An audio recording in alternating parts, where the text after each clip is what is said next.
10వ తరగతి ఫలితాల్లో రాష్ట్రాల ర్యాంకుల్లో ప్రకాశం జిల్లా ముందు వరుసలో నిలిచింది. గతేడాది రాష్ట్రంలో 11వ స్థానంలో ఉన్న జిల్లా ర్యాంక్ ఈ ఏడాది 4వ స్థానాన్ని కైవసం చేసుకుంది. కలెక్టర్ చొరవతో నూతన పద్ధతులను ప్రణాళికాబద్ధంగా అవలంబించడంతో ఈ ఘనత సాధ్యమైంది. 1 ఆఫీసర్ 1 ఎడ్యుకేషన్ పేరుతో జిల్లాలోని ప్రతి వసతి గృహానికి ఆ మండలానికి చెందిన అధికారిని కేటాయించారు. వారికి వీలైన సమయంలో రోజు విద్యార్థులతో మమేకమయ్యారు. విద్యార్థులకు కావలసిన సౌకర్యాలతో పాటు వారికి మోటివేషన్ ఇచ్చారు. వచ్చే విద్యా సంవత్సరంలో 10వ తరగతిలో మొదటి స్థానాన్ని కైవసం చేసుకోవడానికి ఇప్పటి నుంచే ప్రణాళికలు రచిస్తున్నామంటున్న కలెక్టర్ రాజాబాబుతో మా ప్రతినిధి రామకృష్ణ ముఖాముఖి. ప్రకాశం జిల్లాలో విద్యా వ్యవస్థలో జిల్లా కలెక్టర్ రాజాబాబు సరికొత్త విధానాన్ని అందుబాటులోకి తీసుకొచ్చారు. ఫలితంగా 10వ తరగతి ఫలితాలు ఏవైతే ఇటీవల విడుదలయ్యాయో వాటిల్లో 11వ స్థానం నుంచి 4వ స్థానానికి ఎదిగిందని చెప్పవచ్చు. ఆ విద్యా వ్యవస్థలో తీసుకొచ్చిన అంశాలేంటి, అలాగే విద్యార్థులకి ఇటు అధికారుల నుంచి ఇచ్చిన ప్రోత్సాహం ఎలా ఉంది అనే అంశాలను కలెక్టర్ రాజాబాబు ఉన్నారు, ఆయన అడిగి తెలుసుకుందాం.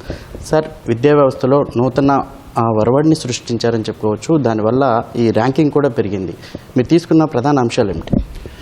స్కూల్ ఎడ్యుకేషన్ సంబంధించినటువంటి ఇంటర్వెన్షన్స్ ఏమైతే చేసిందో వాటిని 100% మనం ఇంప్లిమెంట్ చేయడం వల్ల అది ఫస్ట్ ఆఫ్ ఇట్స్ కైండ్. అది ఒకటి చాలా మంచిగా దోహదపడింది.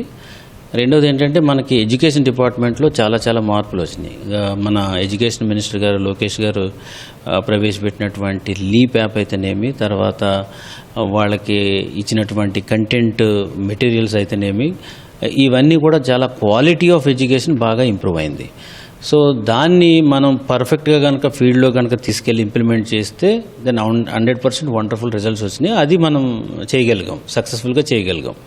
ఆ మండలంలో ఉన్నటువంటి ఆఫీసర్స్ ఎవరైతే ఉన్నారో ఒక్కొక్కరు కూడా ఒక హాస్టల్ని వాళ్ళు 1 ఆఫీసర్ 1 ఇన్స్టిట్యూషన్ అని చెప్పేసి వాళ్ళకి ఇవ్వడం అనేది జరిగింది. ఒక ఆఫీసర్ ఒక ఇన్స్టిట్యూషన్ తీసుకోమన్నట్టు చెప్పాం. వాళ్ళు రెగ్యులర్గా మార్నింగ్ టైము లేకపోతే evening time whenever they have, వాళ్ళకి పాసిబుల్ టైం ఉన్నప్పుడు వాళ్ళు హాస్టల్ వెళ్ళడం, హాస్టల్ విజిట్ చేయడం, అక్కడ టాయిలెట్ సరిగ్గా ఉన్నాయో లేదో చూడటం, టీచర్స్ చెప్తున్నారో లేదో చూడటం, పిల్లలు చదువుతున్నారో లేదో చూడటం, మంచి భోజనం పెడుతున్నారో లేదో చూడటం, స్టాఫ్ ఉన్నారో లేదో చూడటం, క్లీన్గా ఉన్నారో లేదో చూడటం అనేది ఇవి ఒక ఫండమెంటల్గా ఒక 5-6 ఐటమ్స్ మనం పెట్టి వాళ్ళని చూడమని చెప్పేసి అన్నాం. సో వాళ్ళు చాలా ఉత్సాహంగా ఆఫీసర్స్ వాళ్ళు అడాప్ట్ చేసుకుని ఒక సోషల్ కన్సర్న్తో వాళ్ళందరూ కూడా ఆ హాస్టల్స్కి వెళ్ళడం, వాళ్ళ పిల్లలతో ఇంటరాక్ట్ అవ్వడం, వాళ్ళు చదివినప్పుడు వాళ్ళని గైడ్ చేయడం, తర్వాత వీళ్ళ ఎక్స్పీరియన్సెస్ వాళ్ళకి చెప్పడం. మేము కూడా ఒకప్పుడు హాస్టల్లో చదువుకున్నాము, మేము ఇప్పుడు ఈ పొజిషన్లో ఉన్నాము, కష్టపడి చదివితే ఎట్లా చేసుకోవచ్చు అని చెప్పేసి ఒక మోటివేషన్ వాళ్ళు ఇవ్వడం వల్ల సో ఎప్పుడు లేని విధంగా హాస్టల్స్లో కూడా మంచిగా అందరూ కూడా పాస్ అవ్వడం అనేది జరిగింది. దాంట్లో వీళ్ళకి ఒక కంఫర్ట్గా చదువుకోవడం ఒకటి, తర్వాత మేము చదివినా చదవకపోయినా అనేది లేకోకుండా మమ్మల్ని కూడా కేర్ చేస్తున్నారనే భావన కూడా పిల్లల్లో రావడం వల్ల ఈ పర్సంటేజ్ రావడం ఒకటి.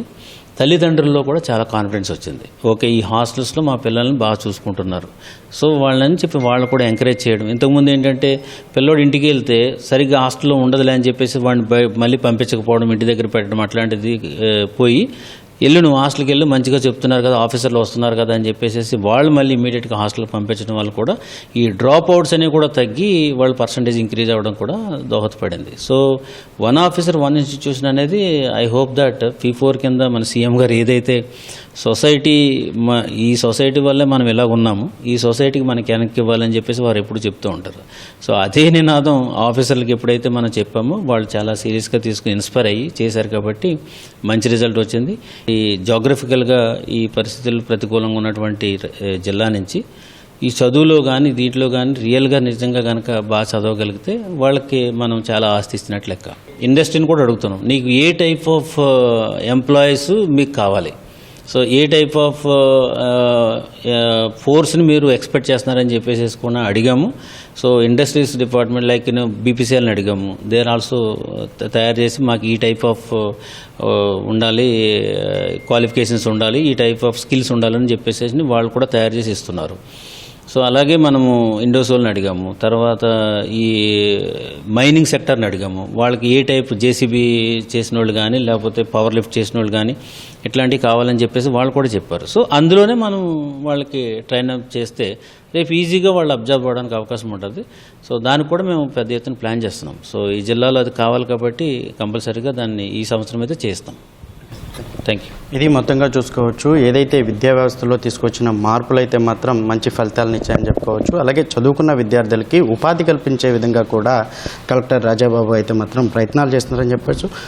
వచ్చే ఏడాదిలో మాత్రం చదువుకున్న ప్రతి విద్యార్థికి కూడా ఉద్యోగ అవకాశం కల్పించే దిశగా అడుగులు వేస్తున్నట్లు కూడా చెప్తున్నారు. కెమెరామెన్ శ్రీనివాస్తో రామకృష్ణ, ఈటీవీ న్యూస్, ఒంగోలు నుంచి.